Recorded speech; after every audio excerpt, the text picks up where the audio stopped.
Então é um prazer estar aqui, gostaria de agradecer a Zilma pelo convite, é um tema muito interessante, eu trabalho com Parkinson há bastante tempo, e espero que a gente possa ter uma tarde agradável aí para a gente trocar experiência na doença de Parkinson. Então eu vou direto ao ponto enquanto alterações fonoaudiológicas na doença de Parkinson. E a gente já fez esse título para pensar numa aula bem prática e uma aula que a gente possa trocar experiência da realidade vivida por vocês aí. Então, vamos começar.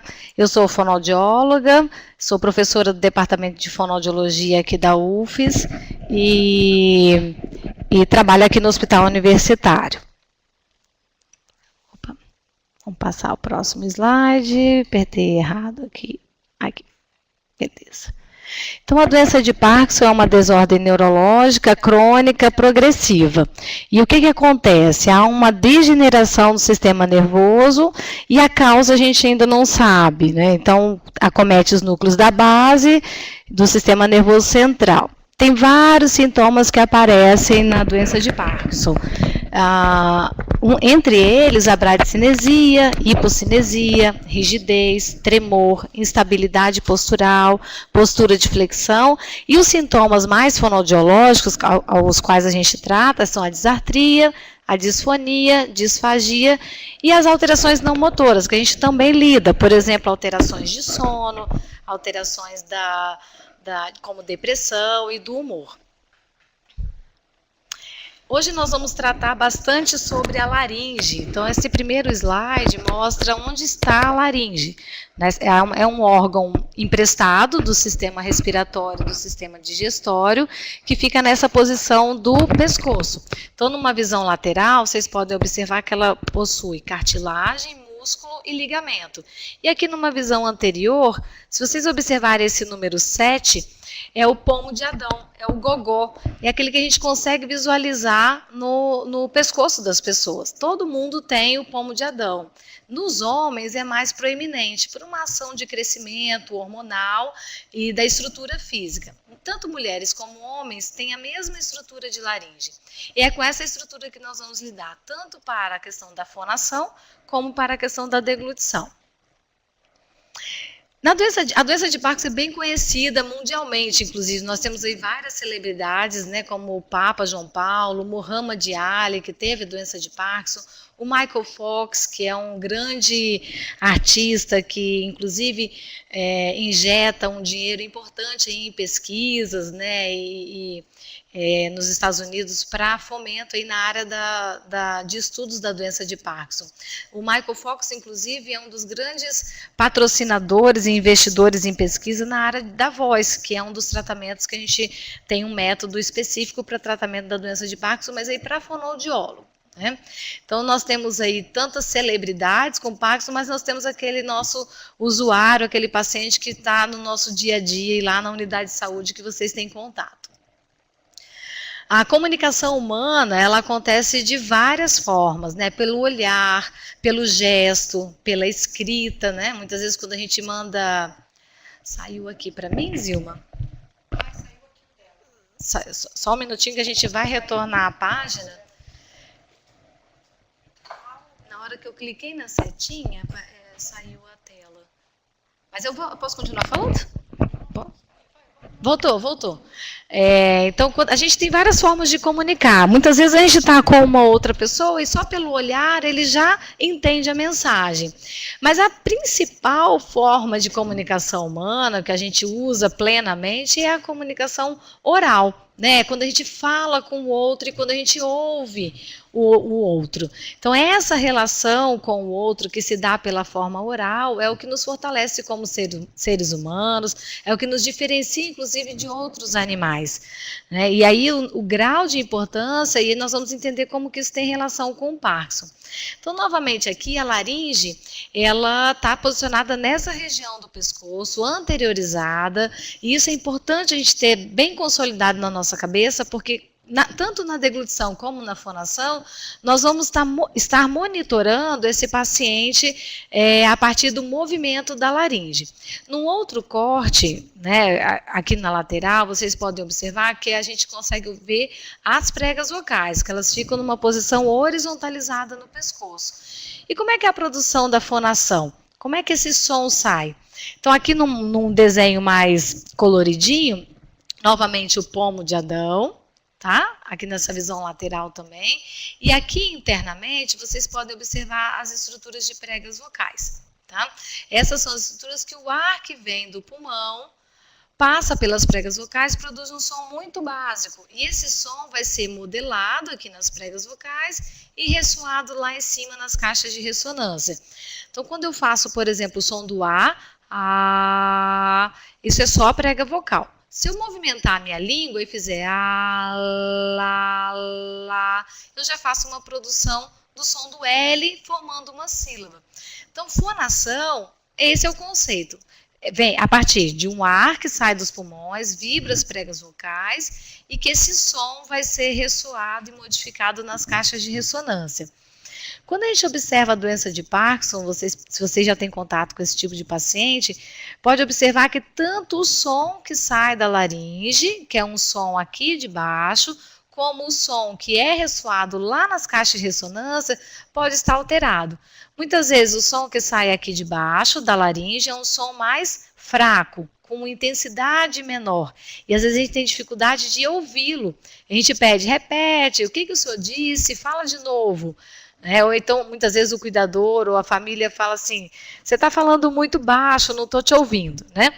Em outros casos, muitas vezes a gente fala assim, nossa, mas está falando embolado, esse paciente não estou entendendo o que ele está articulando, que aí já é uma questão mais do filtro, aqui em cima nas caixas de ressonância, que aí sai o som mais baixo aqui embaixo, e somado a uma dificuldade de modelação da musculatura, piora mais ainda o processo fonatório. O James Parkinson, né, que foi o primeiro autor que descreveu a doença de Parkinson, lá no seu primeiro artigo, que é esse aqui, ele já descreve também as questões da fonoaudiologia e da articulação. Ele fala assim, olha, o poder da articulação foi perdida, as palavras tornam-se difíceis de ser compreendidas e há um impedimento na fala. A fala apresenta-se muito interrompida. Então, nota que ele já traz algumas questões relacionadas a esse filtro, que são as nossas caixas de ressonância, e também as questões laríngeas. Então, quando a gente fala de voz e dificuldades de voz na doença de Parkinson, nós temos que pensar no som que sai da laringe e que é ressoado nessa caixa de ressonância. É um conjunto de coisas, tanto o som como as estruturas fonoarticulatórias, que são as musculaturas que vão produzir o som, estão comprometidos.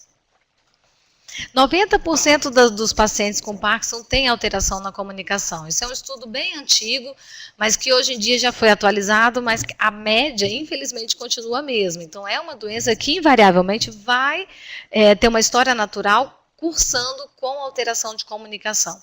E essa alteração de comunicação traz uma inabilidade de se comunicar, com impacto negativo na qualidade de vida e autoestima do paciente.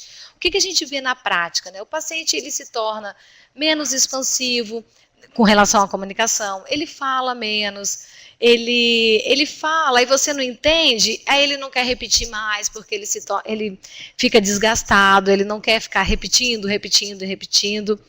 Então, isso é o que a gente chama de qualidade de vida em voz. Eu tenho o impacto da minha voz na minha qualidade de vida.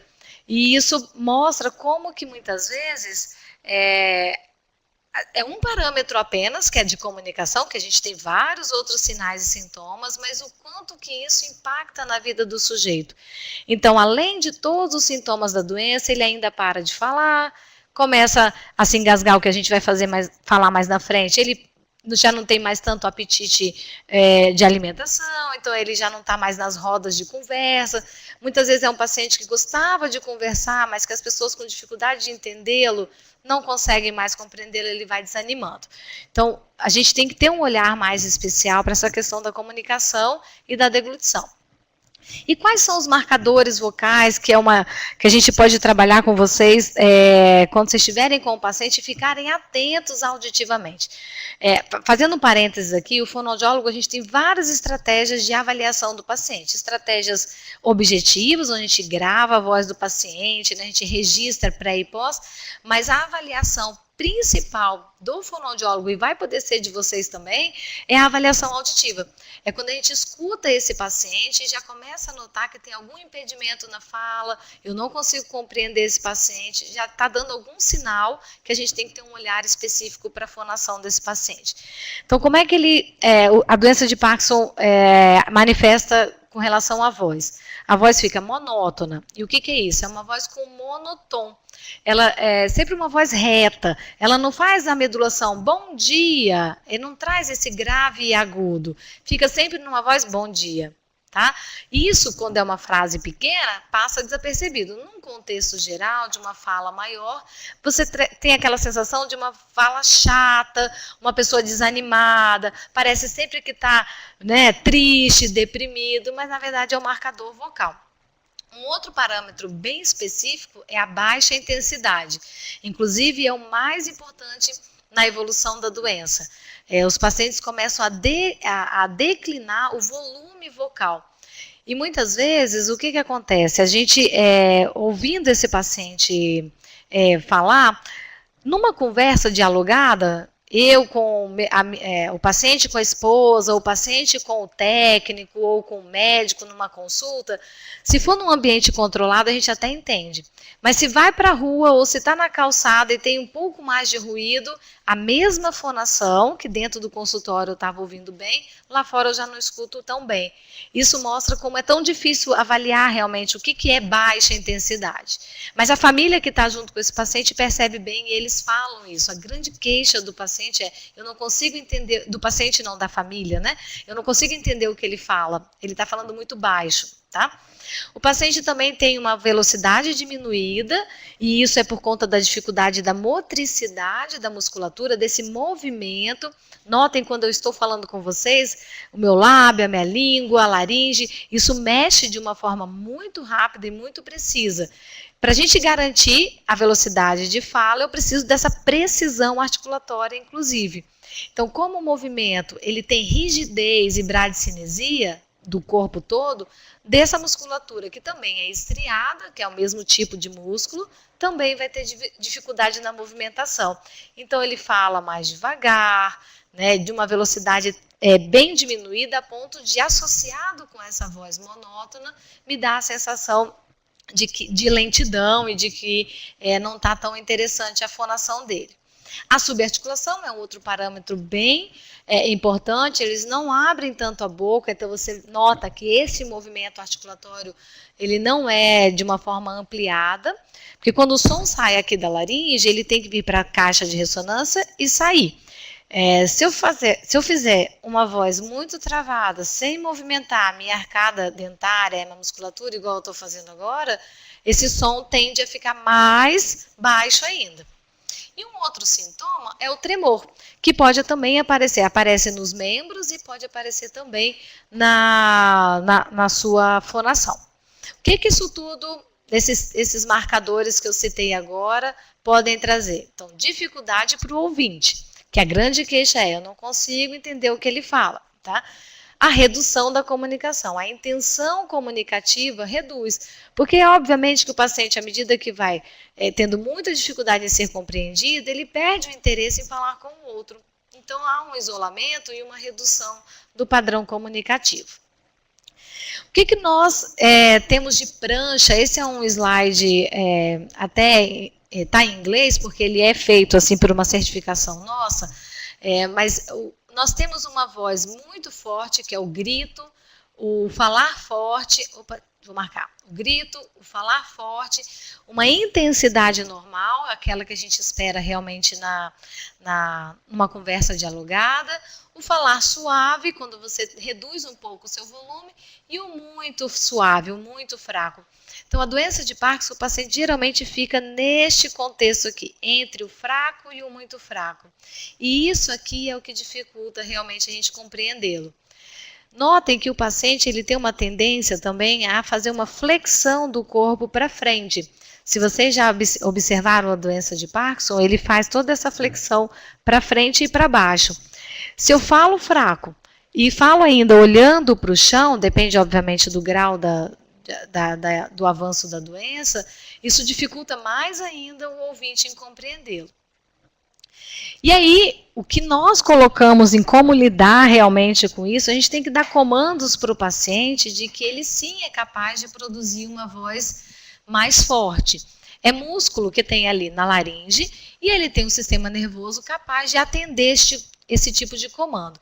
Então, o que a gente quer? A gente quer que ele saia desse tipo de padrão muito fraco para esse tipo de padrão forte. E o que nós damos de comando? Então, pense forte e fale forte. Obviamente, o paciente, se ele está num estágio onde ele tem uma intensidade vocal tão fraca que a gente não consegue entendê-lo, ele precisa de tratamento. Mas uma dica interessante é que ao invés de você ficar com o paciente, fala de novo, repete, não entendi, você pode dar um comando para ele de fale forte, né? Pense forte e fale forte. E aí você dá um reforço positivo e que quando você dá esse tipo de comando, ele vai acionar os neurônios dele.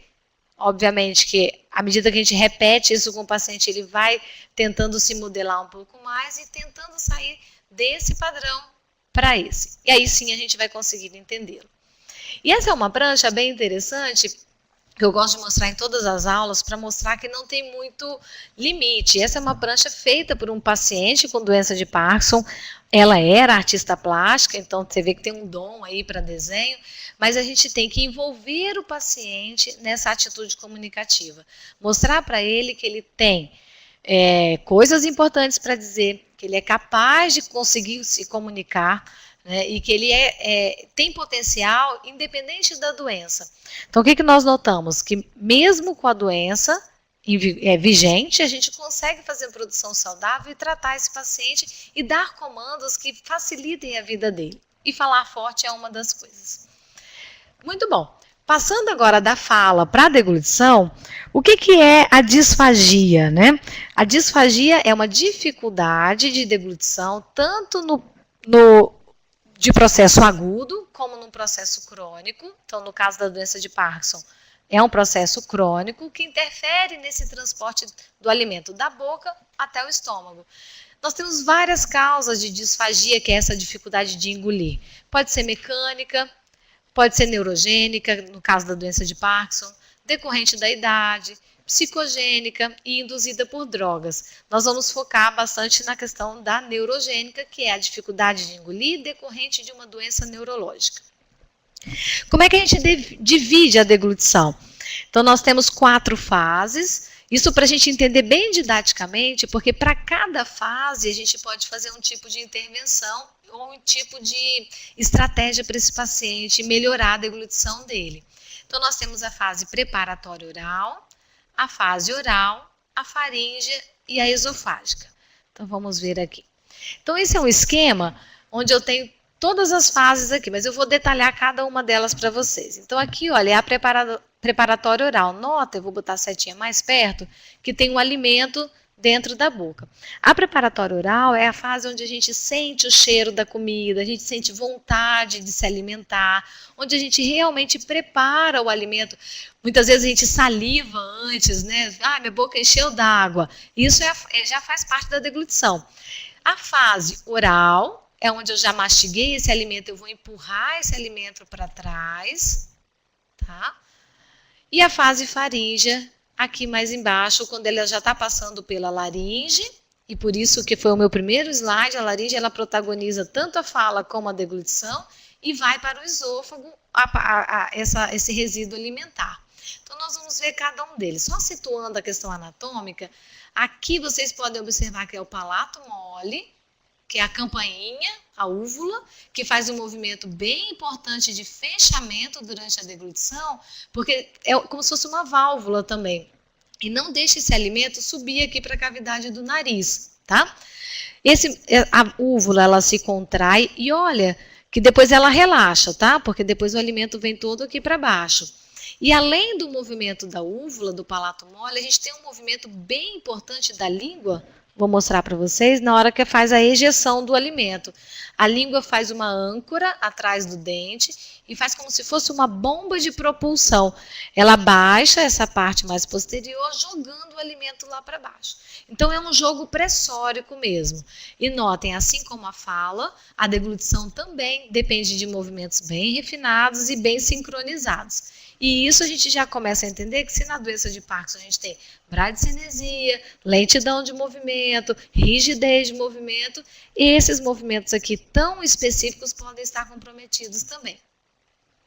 Então, olha, novamente a fase preparatória oral, que a gente tem um esqueminha aqui da posição da língua e do alimento.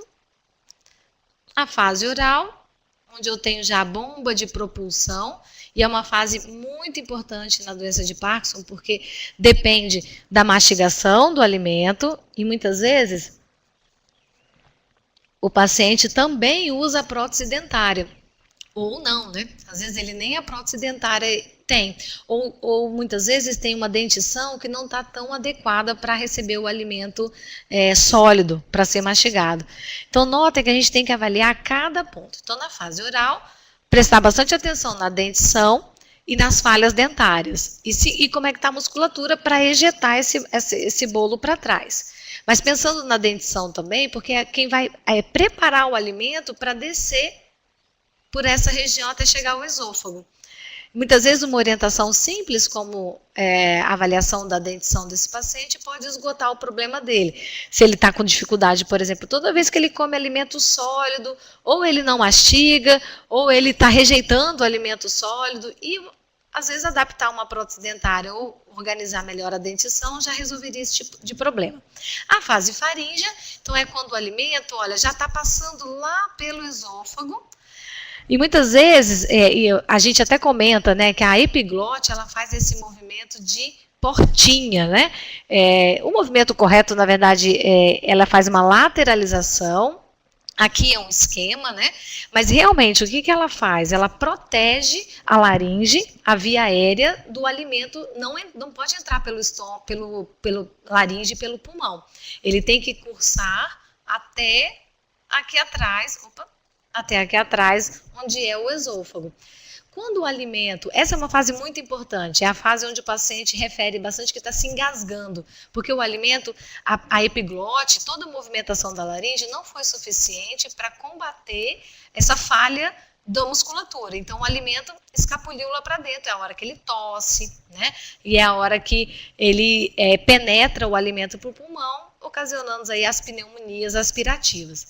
Um grande problema, dependendo do estágio do paciente na doença, é quando a gente tem esse tipo de aspiração e ele não tosse. E aí o que acontece? A gente chama isso de aspiração silenciosa. Muitas vezes o paciente está bem, mas com alguma dificuldade de deglutir, mas que é uma aspiração onde o paciente é um pouco mais rebaixado, né? Existe muitas vezes uma aspiração prévia, então engasgos prévios que não foram valorizados por nós, e vai evoluindo a doença, ele aspira silentemente, ou seja, a comida entra no pulmão e o organismo não está se defendendo por uma dessensibilização de toda essa estrutura. Então esse é um quadro que a gente tem que evitar ao máximo. A aspiração silenciosa é o quadro onde a gente não tem muito mais o que fazer, imediatamente tratar a pneumonia e detectar por que está tendo tantas pneumonias de recorrência. E aí a fase esofágica é aquela que a gente não tem mais comando, a gente não consegue fazer controle, ela é involuntária, quando o alimento já vai para o esôfago e vai cursar com todo o trajeto lá do movimento peristáltico. E aí vai para o estômago e esse alimento vai ser digerido. Então, muito bem. Então, o paciente, por exemplo, que tem uma falta de controle cervical, vamos pensar no nosso paciente lá que frequenta a unidade de saúde, Mas é que eu tentei fazer até uma aula tentando pegar todos os níveis, tá? Tem paciente de Parkinson que demora a apresentar qualquer desses sintomas, tá bom? Então, mas eu estou tentando filtrar aqui com vocês vários estágios. Então, o paciente que já tem falta de controle cervical é aquele paciente que já está mais acamado, né? Ou pelo menos em cadeira de rodas. Não é aquele paciente que está andando e frequentando a unidade. Talvez você vai ter que vê-lo lá no domicílio, né? A falta de controle cervical dificulta a fase oral da deglutição, tá? Porque muitas vezes ou ele vai ficar com a cabeça toda para trás, ou ele vai ficar com a cabeça toda para frente, dificultando desde a pegada do alimento até a propulsão, né? A cialorreia, que é aquela saliva que escorre pelo canto da boca, também é um sinal importante da fase oral com alteração, dificuldade para mastigar, estase alimentar intraoral, que é aquele alimento que fica parado dentro da boca e muitas vezes ele fica, depois que o paciente se alimentou, você nota que tem um pouco de alimento lá dentro. Por isso que a higiene oral pós-alimentação ela é muito importante, porque esse alimento que fica paradinho dentro da boca vai ser, em algum momento vai ser engolido ou vai ser aspirado. Então, a gente tem que garantir que acabou a alimentação, que isso vá, que a alimentação realmente acabe e zere na boca. E os distúrbios sensoriais, o paciente também pode ter dificuldade de gustação, né, de perceber o gosto, temperatura e textura do alimento. Como é que a gente lida com isso? É bom a gente fazer alguns testes, né? Perguntar se esse paciente está tendo algum tipo de dificuldade de sentir sabores, por exemplo, né?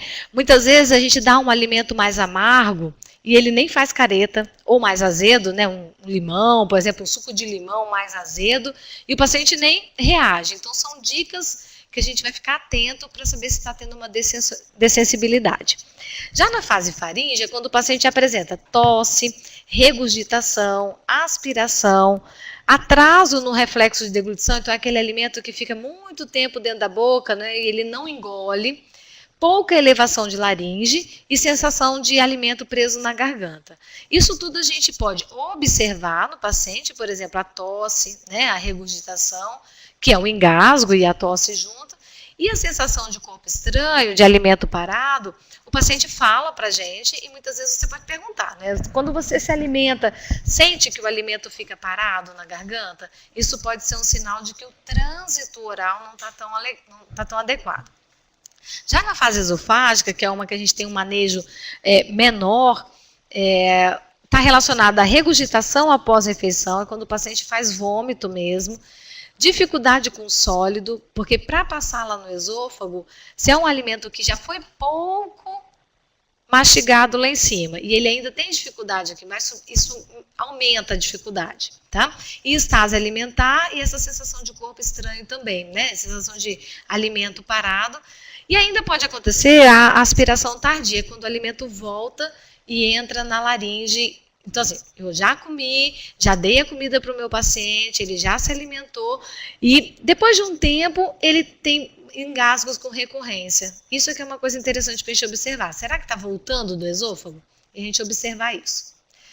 Aqui é uma imagem bem interessante, eu vou situar para você. Então, essa aqui é a mandíbula do paciente, aqui é a coluna cervical e aqui é a laringe. Nessa região, tá vendo? Essa região mais pintadinha de preto, são as pregas vocais. Isso aqui que é mais pretinho aqui em cima, é o alimento que desceu e parou aqui e está sendo engolido também aqui no esôfago. Todo esse tracejado preto aqui e aqui embaixo é o que a gente chama de aspiração. Então aqui, porque nesse exame chama de videofluoroscopia da deglutição, a gente não consegue visualizar a laringe, porque visualiza melhor o osso, né? Mas aqui a gente consegue ver o alimento contrastado. Então a gente testa isso num exame onde a gente dá um contraste para o paciente e ele se alimenta com o teste que a gente quer fazer, com alimento líquido, sólido ou pastoso, e ele engole. Nota que à medida que o alimento desce por esse canal, também há uma aspiração para dentro do pulmão.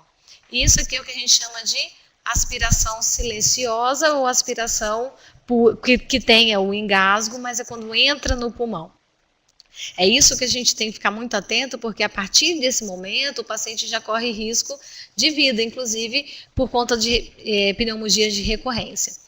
E como que a gente vai lidar, então, com as dificuldades de deglutição? Algumas coisas eu já falei com relação à dentição, né? E a gente trabalha com o paciente em duas vertentes, tanto o tratamento da disfagia, que aí é com fonoaudiólogo, que existem técnicas específicas e exercícios para essa musculatura, mas a gente pode também trabalhar numa outra vertente, que é o de gerenciamento, que aí cada profissional que trabalha com esse tipo de paciente, seja fonoaudiólogo ou não, pode ser responsável por isso. Inclusive, faz parte da nossa equipe o cuidador, a família, porque ele é que vai nos ajudar nesse gerenciamento da dieta, né? E considerando que o paciente vai comer pela boca. Então, o que a gente tem que trabalhar no gerenciamento? O volume é a primeira coisa. Então, qual é a quantidade que eu vou dar para esse paciente? Não a quantidade, pensando também na quantidade total, né? O tanto que ele come, que a gente chama de ingesta total, com relação ao almoço, janta, café da manhã, e também relacionado à quantidade que vai de colherada a colherada. Então, muitas vezes a gente observa que o paciente come com um volume grande no garfo ou na colher, ou se tem cuidador, o cuidador também dá um volume muito grande. Isso dificulta mais ainda por conta da dificuldade que ele tem a rigidez de musculatura para mastigar, né? E essa propulsão, lembra da língua, jogando aquele alimento lá para trás, vai ter que fazer um movimento muito mais preciso e muito mais coordenado. Então, reduzir o volume a cada colherada é uma estratégia bem interessante. A consistência é uma outra estratégia que a gente pode fazer o manejo e vocês podem ajudar a família de uma forma bem interessante. Quando o paciente tem uma dificuldade apenas para o líquido, a gente pode trabalhar com uma consistência de um líquido mais grossinho. E não necessariamente, não precisa começar já com o espessante, não. O espessante é uma estratégia, só que isso depende de investimento, o paciente tem que comprar, e o nutricionista e o fonoaudiólogo para ajudar a fazer, a espessar o alimento. Mas antes de chegar nesse ponto, a gente pode trabalhar com líquidos mais engrossados. Por exemplo, o suco de manga é um suco, o suco de goiaba, né? É um suco mais grossinho do que uma limonada, do que um suco de caju. Então, se o paciente está todo dia, você observa que quando ele bebe água, quando ele bebe o suco, ele está tossindo. Então, vamos optar na hora da refeição do almoço, na hora da refeição da janta, vamos mudar o suco, vamos fazer um suco mais grossinho e ver se muda o comportamento, tá? Muitas vezes o paciente vai avançando e a dieta que fica mais fácil para ele se alimentar é a dieta pastosa, naquela consistência do purê, porque não precisa nem de mastigar e a quantidade vai mais fácil para o esôfago. O que a gente tem que considerar nesse momento, assim, se eu vou ficar mais, facilitar para o paciente, porque o pastoso desce mais fácil, eu só tenho que garantir a questão nutricional. E aí vale a pena a gente ficar de olho, porque senão o paciente emagrece também, e a gente está vendo que ajuda por um lado, porque ele não vai se engasgar, mas por outro lado está danificando e a gente não pode pensar desse jeito. E a dieta sólida, onde ele tem que mastigar, o que é interessante? Trabalhar com volume, e a gente pode também, carne, ele tem que comer carne moída ou carne picadinha. Então, carne moída é uma coisa interessante, né? Porque o paciente tem que mastigar menos e não deixa de comer a proteína. Ou então pensar em outros tipos de proteína que demandam menos mastigação. É diferente a gente pensar numa dieta hoje, que é um churrasco, né, numa carne onde ele vai ter que mastigar muito mais do que uma carne, por exemplo, carne moída ou outro tipo de proteína. Então, como é que a gente avalia? Pensando lá naquelas fases. Então, a fase oral, ele está com dificuldade de mastigar, então vamos pensar numa dieta onde ele tem que mastigar menos, né? Ele está com dificuldade na propulsão do líquido, né? E beber água é muito importante. Vamos pensar, só a água pura não dá certo, vamos ter que usar o espessante, né? Ou então vamos ofertar mais líquido de formas variadas. A água num momento e em outro momento suco. Então vai alternando a consistência. A postura, esse paciente tem que sempre se alimentar sentado para exigir esse controle cervical dele. Muitas vezes, se é um paciente acamado, a gente tem que garantir o ângulo de 90 graus entre o queixo e a laringe. Muitas vezes a gente fica deitado, mas fica olhando para cima. Então, uma dica aqui com relação à postura é o olhar para o horizonte. Nota que nessa imagem o paciente está com o olhar para o horizonte, ele está numa postura adequada para a alimentação. Tá? E o outro gerenciamento é com relação ao utensílio. E aí o paciente, a gente tem que evitar alguns tipos de utensílio, por exemplo, colher de plástico, né? Evitar esse tipo de que quebra dentro da boca por conta do risco, optar por utensílios menores, talvez, para a gente pensar na questão do volume, para facilitar, e utensílios de inox que permitam aí um gerenciamento melhor. Algumas tecnologias são bem interessantes, por exemplo, que ajudam o paciente a buscar o próprio alimento no prato, se é um paciente que tem muita dificuldade motora. E aí vale a pena entrar, existem vários sites, né? E a terapia ocupacional trabalha muito com isso, é bem interessante de acionar, por conta dessa adaptação para as atividades de vida diária, inclusive para a alimentação. O tratamento, então, da disfagia, que já é com fonoaudiólogo, a gente vai fazer uma terapia direta ou indireta, ativa ou passiva, e isso, na verdade, eu não vou entrar em detalhes, mas é com relação a se eu uso o alimento ou se eu não uso o alimento, se eu aciono o paciente no exercício que eu quero, ele faz sozinho, ou se eu faço o exercício por ele. Tá? É dessa forma que a gente trabalha. A gente trabalha muito com estimulação sensorial, tátil, gustativa, estimulação térmica, frio e quente, né? Trabalhando bastante com a cavidade intraoral e higiene oral, sempre, né? Pós-alimentação e durante as técnicas que a gente faz, que inclusive pode ser um mote de trabalho de vocês aí na ponta com esse tipo de paciente. Se a gente conseguir trabalhar bastante com higiene oral, pós-alimentação e manter a cavidade oral saudável para que ele receba o alimento, a gente diminui muito as questões da disfagia. E a adaptação de válvula de fala é um tipo de tecnologia que a gente usa mais no paciente que já está internado, né, que ele tem que, por exemplo, ficar com ventilação mecânica e que não vai sair do ventilador mecânico. A gente tem que tomar, enquanto integrante de equipe de saúde, algumas decisões importantes com relação à deglutição do paciente. Muitas vezes o paciente ele vai ter que ficar com dieta oral zero. Quando que isso acontece? Quando ele tem pneumonias de recorrência, ele já internou por conta, e foi detectado que essa pneumonia de recorrência é decorrente da alimentação inadequada, né? Se ele vai ficar só na sonda nasoentérica, na gastrostomia ou na jejuno. Então, esse é um tipo de decisão que a gente não toma sozinho, é a equipe toda. Equipe toda, médico, fono, enfermeiro, nutricionista, nutrólogo, né, todo mundo junto, trabalhando, psicólogo, assistente social, porque muitas vezes a dieta, né, a nutrição enteral, ela é uma dieta que o paciente não consegue comprar, então tem que conseguir pelo CRE, né? A gente pode fazer uma associação da enteral com a via oral, mas para isso já é um paciente que demanda uma assessoria fonoaudiológica, tá? Ou então o paciente vai ficar com via oral exclusiva e a gente quer garantir aqui que essa via oral seja segura, que esse paciente consiga se alimentar, mas de forma segura para a saúde dele. Porque muitas vezes a gente fala, eu quero dar comida, e ele está correndo mais risco do que benefício, então é isso que a gente tem que conversar com a família, tá? E aí, quais são as estratégias que a gente pode deixar assim para vocês já começarem a pensar com relação à voz e colocar em prática já na unidade de saúde, com o paciente e com os cuidadores? Primeira coisa é falar devagar, olhando para o paciente, né? Repetir quantas vezes for necessário. Utilizar uma intensidade normal de fala. Quem tem que falar forte é o paciente. Muitas vezes a gente quer dar tanto comando, né, que exigir tanto desse paciente que talvez tenha uma apatia comunicativa, que a gente acaba extrapolando, né? E o paciente ele não gosta muito, ele tem uma dessensibilidade neuronal, inclusive para a questão auditiva e a questão também fonatória, tá? Facilitar o processo de resposta. Então, a gente pode fazer perguntas, né, e conversar, fazer uma relação de diálogo de várias formas com o paciente, dificultando ou facilitando. Então, a gente tem que realmente estimular que ele fale, que ele tem coisas importantes para falar, e a gente pode ser um grande auxiliador nessa comunicação, facilitando o seu processo de resposta. Além disso, auxiliar o paciente no automonitoramento da voz. E aí, o que a gente costuma orientar? Nós podemos perguntar para o paciente, o senhor achou que falou forte? A sua voz saiu do jeito que o senhor gostaria?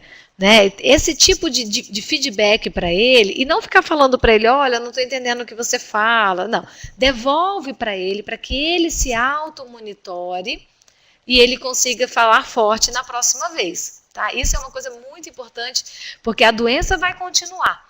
Muitas vezes ela vai progredir da forma, né, piorando essa fonação. Então, se ele está cada dia mais auto-monitorado, ele consegue melhorar a produção vocal.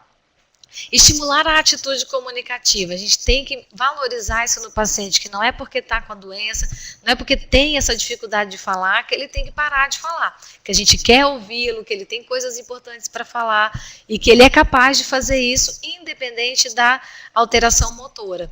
Então, a gente tem que trabalhar bastante com essa atitude comunicativa. Fazer roda de conversa, trabalhar que cada paciente fale. Se você for fazer uma entrevista com ele, em domicílio ou no consultório, pergunte para ele, não para o cuidador. Né? Primeiro começa com ele. Se você sentir que ele não consegue responder ou é muito difícil de compreendê-lo, passa para o cuidador. São atitudes bem simples, mas que valorizam o paciente e que vai mostrando para ele o quanto ele é importante no processo de tratamento. Observar se ele tem esses engasgos eventuais, porque já é um sinal de alerta para a gente. Fazer a alimentação sempre na posição sentada. Atenção para a voz após a refeição, porque muitas vezes a voz pode sair aquela voz molhada, que é uma voz muito parecida quando a gente está gripado, a gente fica com aquela voz com secreção. É aquela voz que, logo depois que eu alimentei, pode ser um sinal de que o alimento entrou pela via aérea e ele tem que ser expulso. Então, como é que a gente vai tirar? Então, tem que fazer pigarro. Tirar mesmo, tá bom? Atenção também para o emagrecimento e perda de apetite do paciente e oferecer uma variedade de alimentos, mesmo numa mesma consistência. Porque muitas vezes, na prática, isso é uma coisa bem interessante para a gente filtrar com a família e com o paciente. Eu consigo só comer pastoso, né? E o que o senhor come? Sopinha, né? Então, muitas vezes é a sopa, aquela sopa mais durinha, e é aquele gosto de... tem várias coisas importantes ali dentro, né? Uma variedade boa de alimentação, mas é tudo junto com gosto de nada, sempre o mesmo gosto. Isso com o tempo, se a gente for testar na gente mesmo, quantos dias a gente consegue fazer uma dieta da sopa? Né? Muito pouco tempo, porque é um gosto sempre igual. Né? Então, isso vai tirando o apetite e a vontade de comer. Então, se a consistência é pastosa, então vamos fazer o arroz mais empapado e vamos bater esse arroz. Feijão batido, purê de abóbora, né? Purê de brócolis, carne batidinha. Então, a gente tem que não misturar tudo no prato. Vamos dar sabores ao paciente para ele ter vontade de se alimentar, para garantir que ele não tenha emagrecimento e perda de apetite. E esse é um slide que eu gosto bastante, assim, a partir dessas estratégias, que cada um tem o seu papel tão importante na equipe quanto cada profissão. Então, se muitas vezes a gente está começando a atender um paciente aqui nessa primeira figurinha lá em cima na escada, digamos que você vai para um atendimento, o paciente está fazendo o diagnóstico ainda, talvez o fono não é importante, talvez o fono é esse aqui. Porque ele está fazendo o diagnóstico, ele não tem nenhum sintoma ainda de disfonia, de disfagia, mas muitas vezes o paciente pode evoluir com isso e você vai precisar, eu sou a fonoaudióloga aqui, vou precisar de ser acionado. Né? A mesma coisa com o técnico de enfermagem, com o médico, com o serviço social, psicologia, físio e etc. Então, saber qual é o momento que você vai entrar na assistência ao paciente é muito importante, porque muitas vezes não é em todos os momentos que a gente está. Né? O paciente às vezes não tem acesso também a todos os profissionais, mas que todos os profissionais são importantes para dar valor àquele sinal que ele está apresentando. E o mais interessante é tentar pegar o sintoma e o sinal o mais precoce possível. E todo mundo é capaz de enxergar isso. Se nós somos profissionais da saúde, a gente consegue enxergar se o paciente está engasgando de uma forma mais acentuada, como não era assim antes, ou se ele está mais assim, apático, não está querendo falar, não quer conversar mais. Todo mundo consegue detectar isso. Então, isso é a partir daí a gente vai acionar um profissional quer expertise naquela área? Vamos, mas enquanto não consegue, enquanto não precisa do profissional, a gente tem papel importante também na detecção e no auxílio a esse paciente. E por isso, inclusive, que a gente pensou nessa aula, né, em como lidar com essas dificuldades, mesmo não sendo fonoaudiólogo. Então, pelo menos do que eu falei hoje aqui, vocês podem notar que todo mundo tem condição de detectar ou uma voz mais alterada, ou uma dificuldade de se comunicar, ou uma dificuldade para engolir. A partir daí, a gente vai discutir. É importante ter a fono ou não? Só com o gerenciamento nosso a gente consegue lidar com isso, né? E aí eu trouxe alguns sites para vocês, de curiosidade, para vocês acessarem um pouquinho mais a respeito à doença de Parkinson. Esse LSVT aqui é da fundação que o Michael Fox, inclusive, faz um aporte financeiro importante para pesquisa em fonoaudiologia, mas tem também outros sites importantes para essa questão do Parkinson, que é tão conhecido aí pela gente. Obrigada.